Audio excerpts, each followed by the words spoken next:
What up, everybody? What's happening? Y'all do me a favor. Do like Matriarch 1977.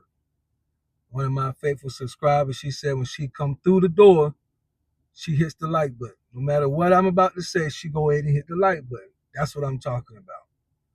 Some people say you come over, take your shoes off, make yourself at home. You can leave your shoes on. You come in, hit the like button. Also, everything you need to get a hold of me is at my channel page. Just go to my channel page, look at the description. My email is there. My Cash App is there. If you want to buy me a coffee, I do go to 7 Brew. I get me a wild berry smoothie a couple times after I go walking and jogging. So that would be a blessing if you choose to do so, just to help me out on my channel as I grow. Thank y'all for tuning in. It means a lot. I've been in my bag of talking about black fatigue. You might have seen other videos that I have done where I kind of mention it. I want to continue that thought in this video right here as we go further in terms of talking about black fatigue, or what I call ghetto or hood mentality or culture, and just point out some of the things that we have done wrong and some of the ways that we need to change. We don't like others to police ourselves, police us, then we need to learn how to start policing ourselves. So let's talk about it. And y'all let me know, have y'all in the comments, if you want to, let me know if you've seen this happen before or heard about it on the news. But most of y'all have seen this happen in real time. Have you ever been, and I'm going to create a story here. It's not a real story, but it's hypothetical, but y'all know, y'all understand. Have you ever been in your city, your town? You've been sitting at the stoplight, waiting on it to turn green so you can go. Take care of your business, handle your affairs. But before it turns green, a car pulls up behind you, beside you, in front of you, whatever. Pulls up. And this smell, strong smell, they call it that gas, comes all up in your car. Whether your windows is rolled up or not, whether you've had your filter changed lately or not, don't matter. It comes all up in your car. You got you and your family in there, and that smell comes all up in there, invading your space. Not only does that strong smell come up in your car, that makes you kind of want to look over there and give them a little scowl, but you don't want to get your head blown off, so you kind of look straight ahead. Not only is that invading your space, you got kids, family, wife, husband, whoever in the car. The car also has their windows down. Their license plate, metal, is tacking in the back because the bass so hard. The lyrics to the song, derogatory. Got your kids in the car. You want them to turn it down, but you can't say anything. So you're really just praying, God, God, God, let the light turn green. You ready to get out of there? Have you been there? I ain't just asking my Caucasian subscribers or those who may be watching. I'm asking all of y'all, have you been there? As a black man, I've been there almost daily. I'm minding my business, chilling, meditating on content for the channel, meditating on race, relationships, little bit of religion, life issues. Who can I help? What can I say that'll provoke thought in somebody? Meditate. Windows rolled up most of the time. I got my AC on. And out of nowhere, this smell hits me. And I look over. Car ain't got no hubcaps on it. License plate rattling in the back. The beat is hitting hard. 2 or 3 of them is in the car smoking that stuff. Smoking that ooh weed, as we used to say. Yeah. You know they stankin', right? Those of you that understand, y'all know. Back in the day, we used to see, that's that, you smell the bags. That bag stank. Supposed to be that good stuff. You know they stink. Invading and don't care about your privacy. Lyrics crazy. Talking about what they want to do to somebody, to a woman, to a op, to an enemy. N-word all over the place throughout the song. B-word all over the place throughout the song. Crazy. Derogatory. Your family in the car. Your kids in the car. Young brother driving. Ain't worrying about nobody but himself. But what most people don't know is this young brother is about 17, 18 years old. He don't stay with his dad. His dad don't live with him. He used to stay with his mom, but and again it's hypothetical, but y'all know people like this. He used to stay with his mom, but his mom couldn't handle him. So instead of him going off to a gladiator academy, a gladiator school, a trade school, a workforce school, whatever, back in my day, it was like workforce. Instead of him going somewhere that would actually teach him discipline, a trade, a skill, that he could be productive in life. Oh, I'm not talking about the books that don't necessarily help produce what we need in this day and time. I'm talking about a real skill that's going to be around for a while. How to work on computers, how to work on cars, HVAC, plumbing, electrician. These jobs right now, they're not going nowhere.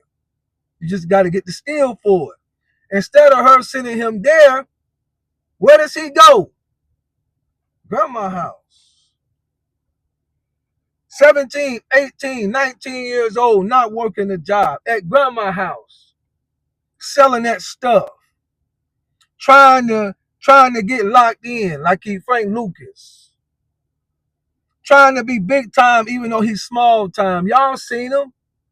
You're afraid to look him in the face because, especially when it's crew, because when he with his crew, he can't let you intimidate him. So he gotta say something. He gotta question what you doing. Y'all seen him? What you looking at? About all this coming out. What you looking at? If I was you, old man, I tell now don't they don't talk to me like that. Let's go ahead and get that clear. I'm just telling the story. Okay, don't y'all think this happened to me now. I'm telling the story as I know the mentality of these young whippersnappers. Don't y'all sit over there and be like, Professor, no. What you looking at, old timer? You got a problem? You got an issue? They scowling, looking. Stay with his grandma. He got beef with what they call the ops. Grandma know he's selling that stuff. Mama know he's selling that stuff. He live in the hood. Across 110th Street. Shout out Bobby Womack. Pushers won't let the junkie go free. Look it up. Everybody know. The neighbors know. He into some monkey business. Cars over there all time of the night. Y'all trying to get some sleep. 1:30, 2:30 in the morning. All this bass. Again, you're afraid to say something because you don't want the chaos that come with it. So you just pray that they make their deal and move on about their business so you can go back to sleep. Everybody in the hood know. Lil Pookie now, they in the game. Yeah. They sell that stuff. Yeah. They got that Madonna. They got that white. Yeah. Everybody know.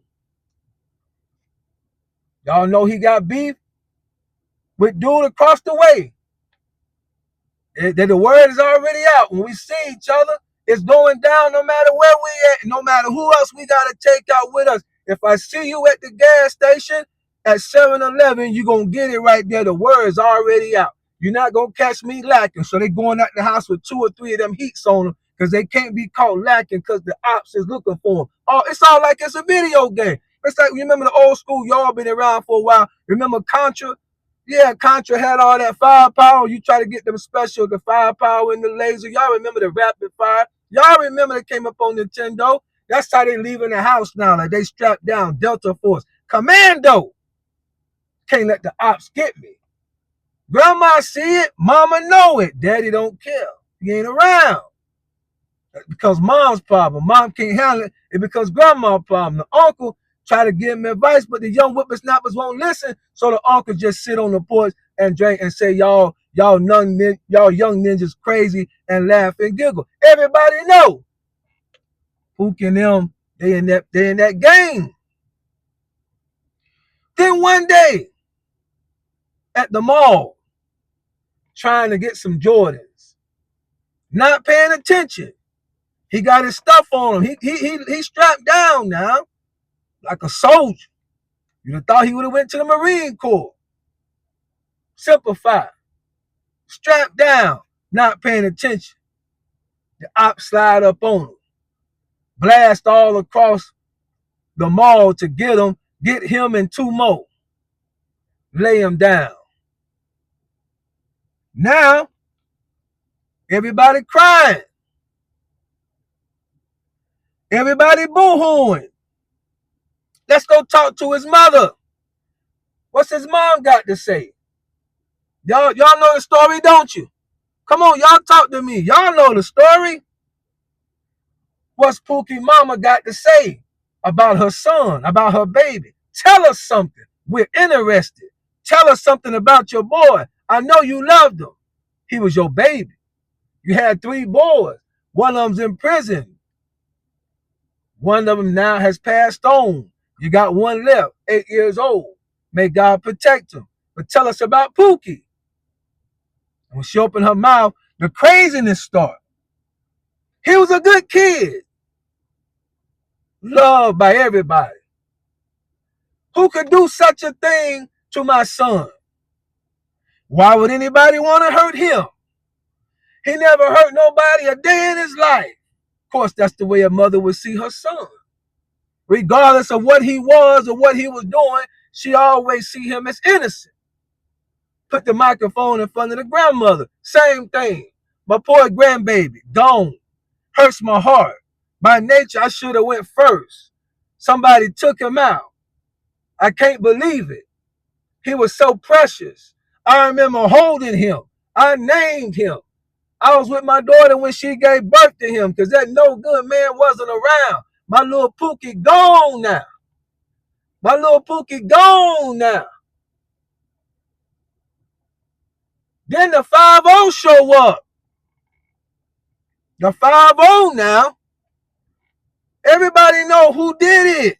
The word was already out on the street. Who was going to get Pookie or who Pookie was going to get. Everybody already know. Antoine, I already told you. My boy, when I see you, my boy, I'm laying you down. Pookie was going out, pockets full, but it wasn't full of money. It was full of ammo. He had to carry the extra clip. Make sure he wouldn't be caught lacking. Grandma, who's to blame? Who's responsible? In the hood, the 5-0, knocking on doors. Let me see your phone. We know y'all was at the mall. We know who was all at the mall. Who seen it go down? Who know what it was? Silence like crickets. Yeah. Come on, y'all know what I'm talking about. Lead us to somebody. We know somebody out here knows something. He laid your nephew down, your son down, your boy down, your brother down. Tell me something in here that's just going to give us a lead so we can get this other joker off the streets and he can pay for what he has done. They have terrorized y'all neighborhood. Teach him, Professor X. They have made a mockery of y'all in y'all neighborhood. They have taken a loved one from y'all. They have taken out 2 innocent people in the mall. Lead us somewhere. Give us a clue. Don't make us leave empty-handed. Who had their phone out recording? Crickets. Because in the hood, in the ghetto, we can't tell. And the code is snitches will get stitches. Well, then who do we blame? As the tears roll down the faces of the mom and the grandma, and the daddy still don't know because ain't nobody heard from him in 10 years. Who do we blame for this? And then here comes the cry on television. What is the city officials and the mayor going to do about crime in this city? Are you kidding me? The whole time we will know this ghetto mentality, this hood mentality. We know who did it. We know Pookie was running in that game. We know what he was doing for a living. We know he didn't have no job. We know he was up in the middle of the night making deals. We seen the people he put down already. We know he got 2 or 3 bodies on him. That's why we didn't say nothing to him when he would look at us. We knew to stay out of his way. We knew that. And when we open our mouth to say what we need to be saying is who's responsible and what we're going to do to clean up the mess. But what we want to do at that point is say, what is the city officials and the mayor, after they sent down the police department, the 5-0, to question everybody and get evidence. Let me see your phone. Let me see your phone. And everybody act like their battery was dead or they left the phone in the car. Don't nobody know nothing. But when you ask what we're going to do, what's the mayor and the city officials going to do about crime in our city? Because a part of the hood ghetto culture and a part of the black fatigue that people are tired of, including black people, is they do not hold themselves responsible and accountable for what goes on in their own community. They will look the other way till tragedy hits and then want to blame somebody else for the reason why there's so much crime where they are, instead of policing their own communities first, when you already know the lifestyle and the end that comes with that lifestyle. Y'all talk back to me in the comments. Bye.